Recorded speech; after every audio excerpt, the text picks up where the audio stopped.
Halo mitra mahasiswa, kembali lagi dengan saya Maya di podcast Profesi Podcast. Nah, pada podcast kali ini kita akan membahas tema yang sangat menarik dan sedikit sensitif, yaitu kasus pelecehan seksual di perguruan tinggi. Nah, kasus pelecehan seksual di perguruan tinggi itu cukup sering terjadi ya mitra-mitra mahasiswa, berdasarkan data dari Kementerian Pemberdayaan Perempuan dan Perlindungan Anak. Per April 2024 ada sekitar 2.681 kasus kekerasan seksual di lingkungan perguruan tinggi. Sementara itu, Kemendikbudristek menyatakan bahwa kasus kekerasan seksual merupakan kasus yang sering terjadi di dunia pendidikan. Miris ya teman-teman mahasiswa, harusnya kampus ataupun sekolah, ada tempat kita menempuh pendidikan itu memberikan lingkungan yang nyaman, namun nyatanya ada sedikit bahayanya. Oke, untuk membahas isu tersebut saya tidak sendiri teman-teman mahasiswa, kita sudah kedatangan tamu dari Satgas PPKS yaitu Kak Ririn. Halo Kak. Halo. Gimana kabarnya Kakak? Alhamdulillah luar biasa. Masya Allah, soalnya sekarang tuh lagi musim-musim pancaroba nih Kak. Iya benar. Kayak musim-musim gampang sakit, tapi Alhamdulillah baik ya Kak. Gampang galau juga. Betul. Oh ya Kak, seperti data yang tadi saya bacakan tuh cukup tinggi ya Kak, ternyata kasus kekerasan seksual di lingkungan perguruan tinggi. Nah, menurut Kakak nih sebagai seseorang yang bekerja di Satgas PPKS, seberapa sering sih kasus pelecehan terjadi di lingkungan kampus, terutama di lingkungan kampus Universitas Negeri Makassar itu sendiri Kak? Oke baik, kekerasan di lingkungan perguruan tinggi sebenarnya ini sudah ada sejak lama, cuma baru benar-benar menjadi perhatian pemerintah ini sejak 5 tahun terakhir sampai dihadirkannya Permenristek Dikti. Nah, kekerasan di lingkungan perguruan tinggi ini banyak sebenarnya yang tidak kita sadari itu merupakan kekerasan seksual atau mungkin lebih akrab kita kenal dengan pelecehan seksual. Nah, mulai dari kategori ringan, berat, dan sedang. Nah, hal-hal yang sering kita lakukan dalam interaksi sosial keseharian seringkali tidak disadari merupakan bagian dari kekerasan seksual. Jadi saya rasa mengingat hal-hal yang biasa kita anggap sebagai sesuatu yang normal, yang sebenarnya bagi sebagian orang itu bukan merupakan hal yang normal. Apalagi untuk kategori kalau kita membahasakan adanya relasi kuasa di situ antara junior, antara senior ke junior, apalagi maba, antara dosen ke mahasiswa, kemudian antara atasan dan bawahan dan lain-lain. Saya rasa mungkin ini hal biasa, tapi belum tentu semua orang nyaman dengan kegiatan-kegiatan yang sifatnya bernuansa sensual. Seperti itu. Memangnya bentuk-bentuk pelecehan seksual itu seperti apa saja Kak? Yang ku tahu kan selama ini yang kupikirkan kalau berbicara tentang pelecehan seksual itu pasti kayak sentuh fisik atau apa itu termasuk dalam pelecehan seksual ya Kak. Tapi itu ada nggak sih kasus-kasus pelecehan seksual selain dari penyentuh fisik? Oh baik. Nah kekerasan seksual tidak hanya sebatas adanya sentuhan fisik. Ini yang sering kita tidak pahami. Jadi ada juga kekerasan seksual atau pelecehan seksual yang sifatnya verbal. Ada pula yang tanpa verbal, tanpa sentuhan, bahkan hanya melihat. Misalnya ada seseorang, entah perempuan atau laki-laki, karena kita tidak bisa menafikan korban dari kekerasan seksual ini bukan hanya perempuan, tetapi ada juga laki-laki. Nah ini yang harus kita tekankan, soalnya perempuan ini selalu didiskreditkan. Pokoknya kekerasan seksual semua korbannya adalah perempuan, padahal tidak. Pada kenyataannya banyak korban kekerasan seksual itu laki-laki. Jadi kekerasan seksual ini tidak hanya bersifat sentuhan fisik atau verbal, bisa jadi dalam hal melihat saja. Saya melihat kita misalnya, saya melihat dengan nuansa-nuansa yang saya lihat kemudian kita tidak nyaman. Itu masuk pelecehan seksual juga, Kak? Masuk dalam kategori pelecehan seksual, kategori ringan. Tidak ada verbal, tidak ada sentuhan fisik, tetapi kita tidak merasa nyaman. Saya rasa teman-teman semua pernah merasakan dilihat oleh seseorang, tetapi kita tidak nyaman dengan cara dia melihat kita. Kok dia melihat saya tanda kutip kok kayak mesum sekali caranya dia lihat saya, matanya kok kayak dia lihat-lihat di bagian tertentu dari tubuh saya, atau dia lihat-lihat gini, atau dia lihat genit. Ini kan sebenarnya menimbulkan ketidaknyamanan yang kita merasa sebenarnya saya merasa tidak nyaman karena saya merasa dilecehkan dengan tatapan-tatapan yang seperti ini. Nah, ini yang seringkali kita tidak sadari bahwa itu merupakan bagian dari kekerasan seksual, sekalipun dia kategori sedang, kategori ringan maksud saya. Nah, kemudian ada juga kekerasan seksual yang berbasis media elektronik. Ini kan tidak ada sentuhan secara langsung, tidak ada interaksi secara langsung, tetapi tiba-tiba adik-adik sekalian diambil fotonya sama teman angkatannya, ya, kemudian dimasukkan di grup, ini andalan kita. Tiba gini, kan ada yang biasa seperti itu, entah senior atau sesama teman angkatan atau siapa ya, iseng-iseng mengambil atau mempublikasikan gambar kita tanpa adanya izin dari kita. Kita merasa tidak nyaman, wah saya kok jadi bercandaan di grup itu, kok saya merasa tidak nyaman. Sekalipun sebenarnya itu pujian, misalnya wah hari ini cantik sekali ya si dia, di capture lah masuk di ini. Ini kan sebenarnya tidak ada interaksi langsung dengan kita, tetapi kita kok merasa dilecehkan, kok tiba-tiba ngambil foto kemudian saya jadi bahan. Nah, ini kan semua bagian-bagian dari kekerasan seksual yang sebenarnya tanda kutip mungkin sifatnya ringan, tetapi kita tidak tahu efek bagi korban itu seperti apa. Kan tadi kita bilang dari foto yang dikirim di grup itu juga bisa menjadi pelecehan seksual. Nah, itu fotonya itu foto yang kayak misalnya kita nih Kak ya, tadi aku foto terus kirim di grup, tapi di situ kita merasa tidak nyaman, itu masuk pelecehan seksual. Padahal fotonya itu tidak berbau sensual, Kak. Iya, tapi kalau ada yang berkomentar, wah cantik sekali ya hari ini, iya hari ini dia cerah sekali, gini, saya jadi semangat, gini-gini, atau tapi dia kan tidak berkenan dengan adanya interaksi yang melibatkan dia secara tidak langsung. Tiba-tiba kemudian dia di capture, ini kamu jadi pembahasan di dalam grup ini, iya memang dia andalan, tapi ternyata pembahasan-pembahasan sebelumnya ada, iya bodinya bagus ya, gini ya, mengarah ke situ, itu kan tidak berkenan. Mungkin untuk beberapa laki-laki atau perempuan mungkin tidak masalah dengan seperti itu. Ada bahkan yang bangga ketika dirinya dibahas seperti itu ya. Maksudnya tidak bisa kita pungkiri ada seseorang yang bangga ketika menjadi pembahasan di satu grup tertentu. Tetapi ada seseorang yang merasa tidak nyaman. Wah, saya tidak suka, saya merasa dilecehkan dengan ini. Kok ngambil foto diam-diam gini. Nah, itu sebenarnya bagian dari itu. Teman-teman mitra mahasiswa harus hati-hati banget dalam bersikap, terutama mengirim foto orang dalam grup. Mungkin buat teman-teman mitra mahasiswa itu adalah sebuah candaan, tapi sebenarnya membuat seseorang terluka, dan bisa-bisa nanti setelah itu teman-teman dilaporkan karena kasus pelecehan seksual.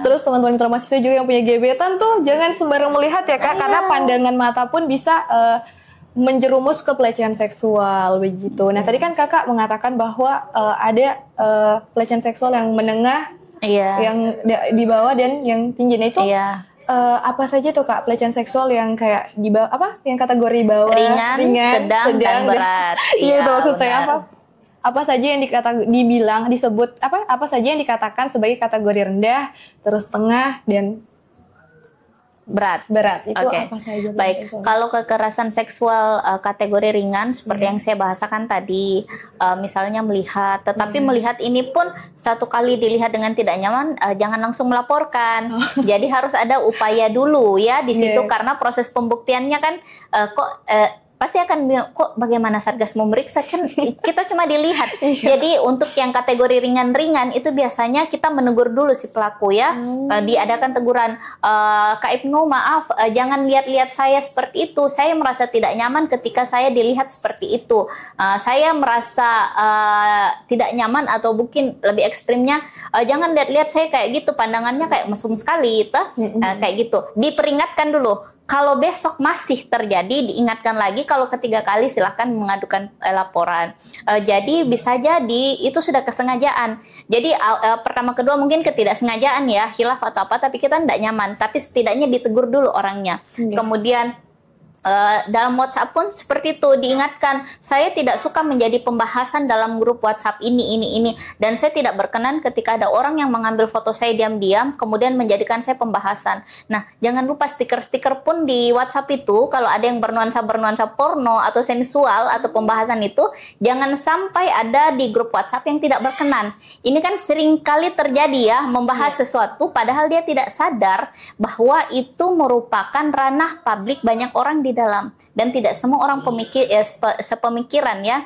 Nah, seperti itu kategori ringan. Kalau kita beralih ke kategori sedang, kekerasan seksual itu biasanya sudah ada sentuhan fisik ataupun verbal yang mengakibatkan trauma bagi korban, baik kategori ringan ataupun sedang. Jadi misalnya si korban yang menjadi pembahasan di WA yang sangat tidak berkenan dengan fotonya dikirimkan, besok terjadi perubahan misalnya, kok tiba-tiba hari ini aut-autan ke kampus, ya saya tidak suka menjadi pembahasan seperti itu, ada perubahan perilaku atau apa yang kategori sedang, ataupun ada sentuhan fisik misalnya dikecup ya, sudah ada sentuhan fisik, kemudian menimbulkan trauma bagi si korban dan lain-lain, ini bisa masuk dalam kategori sedang. Nah, kalau kategori berat itu biasanya sudah mengarah ke kekerasan seksual kategori berat, dan biasanya itu lumrahnya akan melibatkan pihak-pihak kepolisian, Dinas Perlindungan Perempuan dan Anak, dan pihak-pihak terkait lainnya. Ini masuk dalam kategori misalnya pemerkosaan ya. Kalaupun tidak pemerkosaan, mungkin ada kategori kekerasan seksual berat yang tidak sampai ke pemerkosaan, bisa jadi percobaan perkosaan. Cukup mengerikan ya Kak. Oh ya Kak, bagaimana sih, kan ini kalau misalnya ada beberapa orang yang kalau bercanda itu terkadang jadi pelecehan seksual juga. Nah, karena di balik kata bercanda ini banyak terkadang teman-teman mitra mahasiswa itu yang nggak sadar kalau ternyata pada saat itu mereka tuh sudah dilecehkan begitu Kak, secara tidak langsung. Nah, bagaimana sih Kak cara kita mengenali tanda-tanda awal dari pelecehan seksual? Jadi tanda-tanda awal dari pelecehan seksual atau kekerasan seksual itu adalah hadirnya ketidaknyamanan. Indikator paling utama sudah mulai hadir ketidaknyamanan. Jadi dalam artian sekalipun misalnya kita bercanda lepas, tetapi maksudnya yang mengarah ke seksis dan lain-lain, tetapi kan terkadang dalam suatu lingkungan tertentu merasa nyaman dengan itu ya, dan lain-lain, saya rasa ini tidak menjadi ranah Satgas. Yang menjadi ranah Satgas adalah ketika ada yang tidak berkenan. Nah, persoalannya untuk dalam satu grup tertentu, hindari apabila kita tidak mengenal semua orang, termasuk dalam satu lingkungan interaksi kampus secara umum ataupun di luar kampus, dalam pelaksanaan kegiatan, misalnya ada KKN atau ada kegiatan apa, candaan-candaan seksis terkadang ya, candaan-candaan seksis yang mungkin terlalu berlebihan, atau bukan candaan tapi gerakan, gerakan-gerakan yang sifatnya seksis ini yang kemudian menghadirkan ketidaknyamanan. Temannya menegur, stop, saya rasa tidak usah diperpanjang lagi, kok saya sudah merasa tidak nyaman dengan candaan-candaan yang seperti ini tidak lucu. Nah, ini kan yang sering mungkin untuk kategori laki-laki itu hal biasa, tetapi kalau didengarkan oleh perempuan kita merasa menjadi sebagai objek. Nah, ini kan yang terkadang tidak disadari. Inilah kita memakai indikator untuk bisa memperingatkan. Sudah bapak-bapak, sudah teman-teman, sudah kakak-kakak, kalau misalnya mahasiswa ya, saya rasa candaannya sudah terlalu berlebihan, kok saya sebagai perempuan merasa dilecehkan dengan pembicaraan-pembicaraan seperti ini.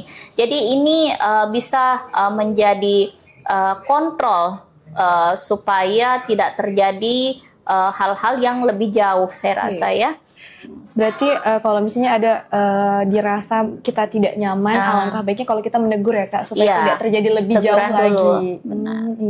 Oh ya Kak, selama ini kan kalau kita dengar tentang pelecehan seksual itu identiknya korbannya perempuan ya Kak selama ini. Nah, tapi ada nggak sih Kak kasus-kasus yang ternyata laki-laki menjadi korban? Nah, korban kekerasan seksual memang selalu diidentikan dengan perempuan. Tapi seyogyanya sebenarnya korban kekerasan seksual ini laki-laki pun bisa menjadi korban.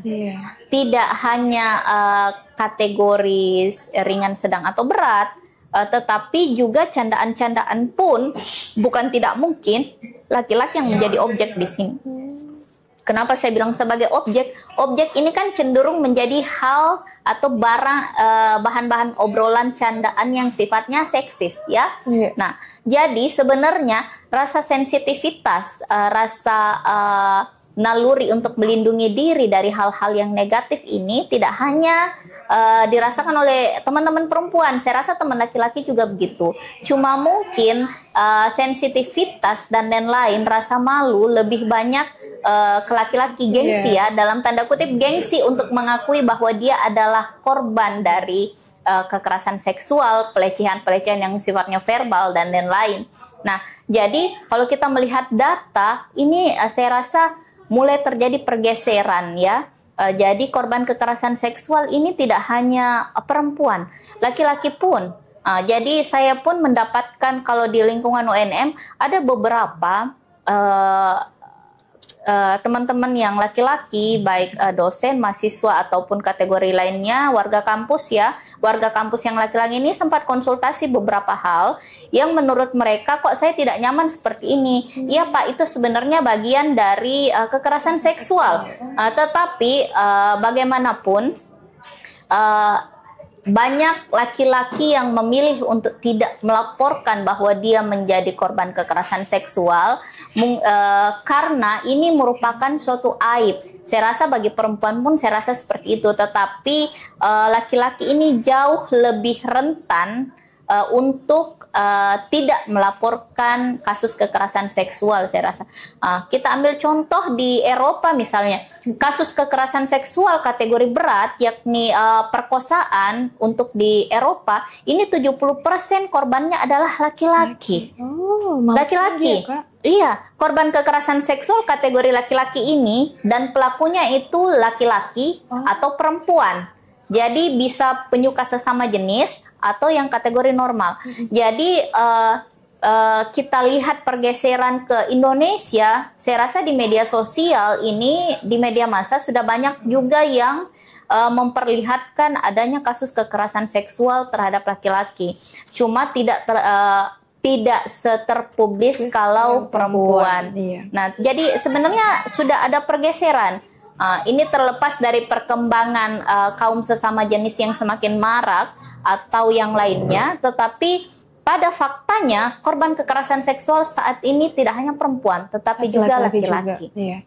Tapi Kak, kalau untuk pelaku sendiri Kak, kalau pelaku itu kan selama ini yang sering didengar oleh teman-teman mahasiswa pasti kalau korbannya laki-laki, kalau korbannya perempuan pasti pelakunya laki-laki. Tapi pernah nggak sih Kak ada yang laporan yang kayak perempuan dilecehkan oleh perempuan, laki-laki dilecehkan oleh laki-laki, yang kayak sesama jenisnya melecehkan begitu Kak? Pernah tidak kita mendapat kasus yang seperti itu? Kalau untuk di Satgas PPKS UNM sendiri, untuk kategori laporan sesama jenis, untuk memasukkan laporan itu sejauh ini belum ada, ya. Tetapi untuk konsultasi itu pernah ada antara laki-laki dengan laki-laki. Kemudian ada juga kategori laki-laki, kemudian pelakunya adalah perempuan. Iya, kekerasan seksual kategori ringan hingga sedang saya rasa. Tidak kategori berat, tetapi ringan sampai sedang. Nah, seperti itu. Untuk kategori sesama jenis, iya. Tapi hanya sebatas konsultasi, bukan sebatas tidak sampai ke tahap laporan.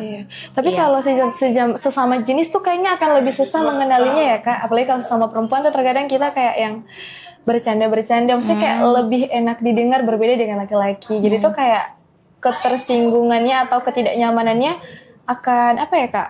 Akan sulit dirasa. Itu bagaimana cara kita mengenali tanda-tanda pelecehan seksual kalau sesama jenis Kak? Saya rasa kalau kategori kekerasan seksual sesama jenis, kita sebagai manusia normal itu sudah diberikan anugerah feeling atau rasa ketidaknyamanan sejak awal. Saya rasa upaya pencegahan ketika kita sudah merasa tidak nyaman, kita merasa ini sepertinya sudah mengarah ke arah penyimpangan. Seperti teman-teman perempuan kalau jalan bersama, terkadang kan kita sering pegangan, rangkulan. Dan itu kita bisa rasakan bahwa ini sesuatu yang normal. Tetapi terkadang ada beberapa sentuhan-sentuhan yang kita sudah merasa tidak nyaman. Sebenarnya sama teman perempuan yang lain jalan gini enggak masalah. Tapi kok sama yang ini agak lain ya. Kok saya merasa tidak nyaman atau bahkan hal-hal yang lain. Nah ini saya rasa sebagai upaya pencegahan kita bisa mulai mengambil jarak, kemudian mengkomunikasikan ini kepada yang bersangkutan secara terbuka. Nah, seperti itu. Iya, Kak, ternyata juga. Oh ya Kak, aku pernah dengar kalau kasus pelecehan seksual itu disamakan dengan gunung es. Oh, ya kan Kak, kita pernah dengar ya? Teori gunung es. Iya, teori gunung es. Sedikit yang ter-up, tapi banyak yang tidak terpublish. Iceberg, ya. Iya, di dunia kampus juga seperti itu, Kak. Iya benar. Jadi terkait kekerasan seksual ini banyak yang mengaitkan dengan teori iceberg-nya. Iceberg. Kenapa bisa Kak? Kok sampai dikaitkan dengan teori iceberg itu? Jadi kenapa kita bahasakan bahwa teori ini cocok? Karena sejujurnya kasus kekerasan seksual di lingkungan perguruan tinggi ini yang muncul di permukaan, yang melaporkan, yang berani speak up ini hanya sedikit. Sedangkan yang di bawah ini sebenarnya sangat banyak sekali, tetapi mereka hanya sebatas sampai sebagai korban, tetapi tidak mau menjadi pelapor atau yang speak up terkait kekerasan seksual yang dialami. Jadi yang di atas itu, gunung es itu sebenarnya hanya segelintir orang yang berani melaporkan dan mengakui bahwa dirinya adalah korban kekerasan seksual. Sedangkan yang di bawah ini sangat banyak sekali yang tidak berani melaporkan karena menganggap korban kekerasan seksual ini merupakan aib. Seperti itu. Itulah kayak kenapa diidentikan dengan fenomena iceberg. Iya. Oke. Baik Kak, berbicara tentang pelecehan seksual erat kaitannya dengan feminisme, hak-hak tindakan yang memperjuangkan hak-hak kesetaraan gender. Nah, berbicara tentang hak-hak nih Kak, bagaimana hak-hak perempuan berperan dalam melindungi diri mereka sendiri dari pelecehan. Kemudian mengapa feminisme ini relevan Kak dengan pelecehan seksual, konteks pelecehan seksual? Oke. Kalau kita berbicara tentang feminisme, ini kan sebenarnya kita berbicara tentang kesetaraan ya. Kesetaraan antara laki-laki dan perempuan baik secara hak maupun kewajiban. Jadi kalau kita berbicara bagaimana peran feminisme untuk menjadi benteng terdepan untuk perlindungan terhadap perempuan dari kekerasan seksual. Nah, saya rasa memberikan pemahaman terkait feminisme bagi teman-teman perempuan, ini kita berbicara tidak mendiskreditkan kemungkinan laki-laki sebagai korban ya, tetapi kita berbicara bagaimana meningkatkan kesadaran perempuan untuk bisa menghargai dirinya sendiri. Nah, jadi aliran feminisme ini akan mengajarkan kepada teman-teman perempuan bagaimana bisa menghargai dirinya sendiri dan akan memberikan pemahaman bahwa tidak ada yang superior antara laki-laki dan perempuan. Laki-laki dan perempuan ini memiliki hak yang sama, termasuk dalam kategori menyampaikan apa yang dia rasakan. Nah, banyak perempuan yang merasa saya tidak berhak seperti ini, saya tidak berhak seperti itu. Padahal sebenarnya perempuan memiliki hak akses yang sama. Jadi feminisme ini berawal dari perjuangan untuk bagaimana perempuan bisa menjadi memiliki hak yang sama dalam memiliki akses terhadap pekerjaan, akses terhadap fasilitas, akses hak dan kewajiban. Jadi ini berawal dari sini. Jadi bukan mendiskreditkan peran laki-laki, tetapi bagaimana perempuan ini bisa menjalankan dan mendapatkan haknya sebagaimana laki-laki. Perempuan bisa bekerja, perempuan bisa memperjuangkan hak-haknya, tapi yang harus kita pahami jangan sampai aliran feminisme ini kebablasan. Dalam artian kebablasan, perempuan ini akan melupakan kodratnya sendiri. Sedangkan perempuan ini sebenarnya bagaimanapun majunya kita tetap memiliki kodrati. Nah, ini yang sering saya sampaikan ke adik-adik mahasiswa, silahkan belajar tentang feminisme, tapi jangan hanya belajar terkait satu bagian saja, pelajari semuanya, sejarahnya. Sebagaimana salah satu tokoh feminis, misalnya Simone de Beauvoir, yang pernah memperjuangkan terkait hak pendidikan untuk perempuan. Kalau kita di sini ada R.A. Kartini yang memperjuangkan bagaimana kesetaraan pendidikan. Nah, mereka ini semua baik di Eropa, Simone de Beauvoir ini di Prancis, memperjuangkan hak-hak pendidikan serta lahan pekerjaan yang setara antara perempuan dan laki-laki. Kita di sini pendidikan, bagaimana tetap menjalankan kodrat kita sebagai perempuan. Saya rasa ya, karena kita tidak bisa menampilkan ini, karena bagaimanapun yang melahirkan itu adalah perempuan, bukan laki-laki ya. Nah, bagaimana regenerasi manusia kalau misalnya perempuan ya, saya tidak mau melahirkan dan menyusui, itu sulit, itu berat. Biarkan laki-laki saja, wah punah kita ya, punah. Jadi maksudnya ini harus tetap sejalan dengan kodrati kita sebagai perempuan, tanpa mendiskreditkan kegiatan-kegiatan yang sifatnya kesetaraan. Nah, Simone de Beauvoir dan beberapa pejuang-pejuang feminisme saya rasa tidak pernah mengesampingkan kodratinya. Yang mereka perjuangkan adalah bagaimana perempuan bisa memiliki hak yang setara dalam hal pekerjaan, pendidikan, dan menyampaikan suaranya. Termasuk dalam perlindungan terhadap kekerasan seksual. Nah, korban kekerasan seksual harus memiliki keberanian untuk bisa speak up, sehingga korban-korban yang lain pun bisa memiliki motivasi dan memiliki keberanian sebagaimana seharusnya kita speak up bahwa saya adalah korban kekerasan seksual dan saya berhak menyampaikan apa yang saya rasakan, saya berhak melakukan pelaporan, dan saya berhak mendapatkan keadilan dari ketidakadilan yang saya rasakan. Jadi saya rasa kita bisa tarik ke arah situ, bagaimana bisa menyetarakan pemikiran antara laki-laki dan perempuan bahwa kita itu sama, tidak ada yang superior, tidak ada yang inferior, dan lain-lain. Nah, termasuk dalam kategori-kategori pekerjaan pendidikan seperti yang saya sampaikan tadi, apalagi dalam sudut pandang bahwa perempuan sebagai korban kekerasan seksual. Saya rasa mungkin kedepannya akan ada aliran yang dari pihak kaum pria yang akan melakukan gerakan bahwa korban kekerasan seksual bukan hanya perempuan, laki-laki juga, misalnya seperti itu. Karena sekarang saya rasa kaum pria masih sangat malu apabila menjadi korban kekerasan seksual. Jadi sejauh ini yang saya dapatkan masih sebatas konsultasi, belum ada laporan sama sekali pria sebagai korban kekerasan seksual di lingkungan UNM. Iya, Kak.